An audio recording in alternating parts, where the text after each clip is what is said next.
Alam mo ba 'tong yellow na to? Diyan lang talaga ako maglalakad sa may dilaw at sasabihin ko sa iyo kung anong ibig sabihin kung bakit ako naglalakad dyan. Kung mapupunta kayo dito saan man sulok dito sa Japan kahit pa maliblib na lugar na yan ay nandito ako sa maliblib na lugar ay meron talagang ganyang dilaw na daanan. Yan ay tinatawag na blocks na para sa mga buta o daanan sa mga bulag ba. Kung sa English pa ay tactile paving blocks daw yan ang tinatawag nila dito. Kung sa Japanese pa ay tenji blocks para sa mga bulag lang yan. Na-invento yan noong 1965 na hindi ko lala kung sino yun. Basta lahat na makikita mo, actually nandito ako sa liblib na lugar, ibig sabihin walang katao-tao masyado, pero meron pa rin siyang ganyan. Dalawang klase pala yung blocks na yan. Ito naman ay tactile paving blocks at saka yung isa naman ay dot blocks.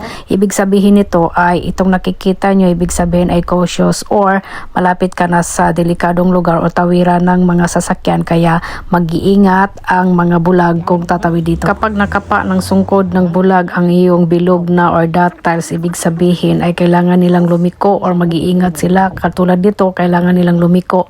Katulad yun sa unahan ay kailangan pa rin yung lumiko.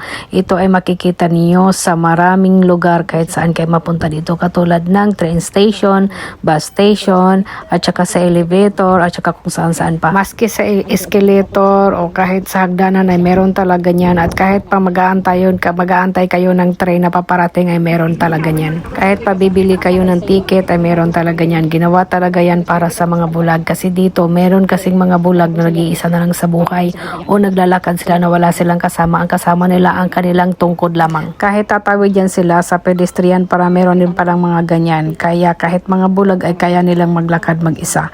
Diba? Nakakatakot no? Pero meron talaga ako nakitang bulag na naglalakad talaga sila mag-isa. Madala-dalang tungkod at yan lang talagang dinadaanan nila. Kung sa bagay yan ang pinaka paa nila or mata nila. Nakakatakot no? Diba? Pati nga sa hagdanan dito papunta yan sa baba kasi sasakay ako ng train.